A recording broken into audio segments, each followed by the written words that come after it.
Arden Labs, specializing in high-performance software consulting, training, staffing, and development. Module 12, Testing. You are now watching Lesson 12.3, Mocking Web Server Response.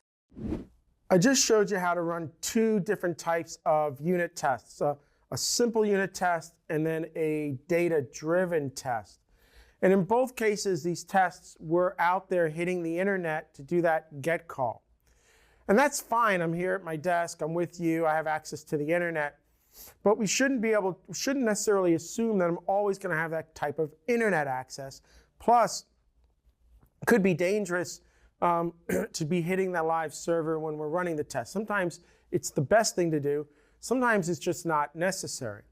So what we've got to be able to do is mock these calls every once in a while, just to be able to even not just validate success, but a lot of times you want to validate your failure cases. And if you're hitting a live server, you can't necessarily assume that it's going to fail, but we know that it will maybe one day. It doesn't return, something bad comes. And you're going to want to test all of those cases. So mocking is a great way to do that.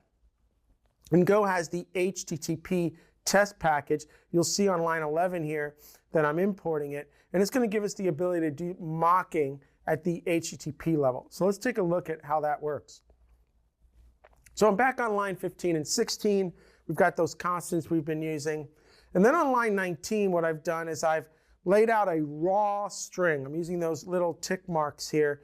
And what that means is it tells the compiler basically even include those carriage return line feeds, all of those spaces. It's a raw string.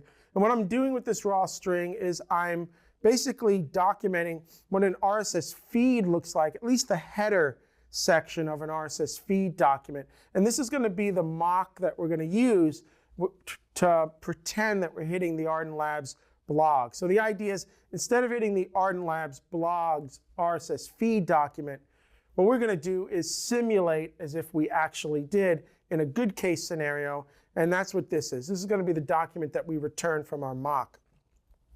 Now, I do want to do a little unmarshalling. So I have to find some custom types with the right tags for XML marshalling. And the real key to this piece of code here is the mock server on line 62. So what the mock server is going to do is allow us to set up just that, a server that we can run our mocks against. So we're not hitting a live server, we're hitting this server. You can see that it returns a pointer to an HTTP test server. And really what's going to happen is we're going to actually stand up a server on localhost on some port. And then what we're going to do is intercept those GET calls and then return that mock data back out. So what we're going to do is define a literal function. And that function is going to be in the signature of a web handler in Go. Takes the response writer and a request. And we're going to say that this is going to be a 200. We're going to set the content type to be application XML. And then right there, we're going to do that. We're actually going to send the feed data out. You see that on line 66. So we're going to do these things as if we were hitting a real server. And then we're going to take this function and we're going to bind it into our new mock server there on HTTP test. So what that's going to do is tell the mock server anytime a URL of really any description hits the mock server, you execute this mock function. You execute this function, and we're going to return that feed document out there on line 66. Okay, great. So let's go into our test download function right there on line 74. There we are. And the very first thing we do is we know that we want the status OK. We turn our mock server on by basically calling our mock server function. There it is. It's going to stand up our server. We're going to get that server variable back. We're going to defer the close because it's important always to clean up properly. And then given when should. So here we are, given the need to test this download again.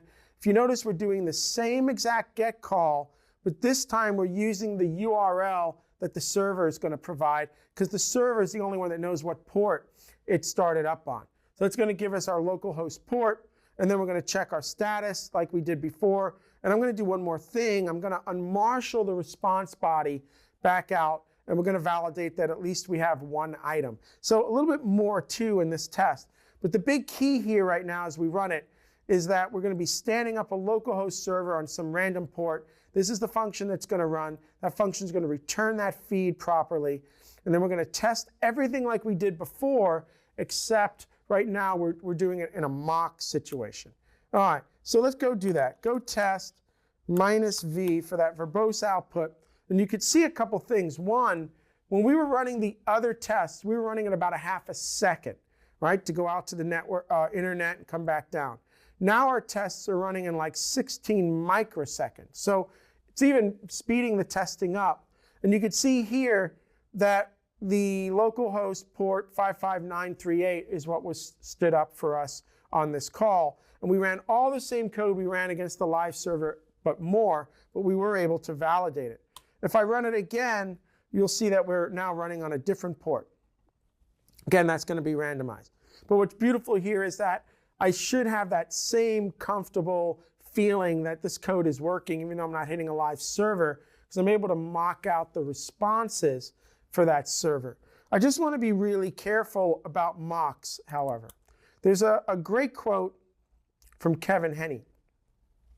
And he says that a unit test is a test of behavior whose success or failure is wholly determined by the correctness of the test and the correctness of the unit under test. So just want to really be clear that when we're mocking something, right, we're still mocking it. It's not like hitting the live system. And I'm not saying mocks aren't valuable tests. They are, especially for validating error cases that live systems probably aren't producing. That's brilliant. But anytime you can hit a live system, even if it's part of that unit test, I always feel a little bit more comfortable. Whether we're going to use Docker to do that, whether we can really go out. I'm not ever going to say that mocking isn't valuable.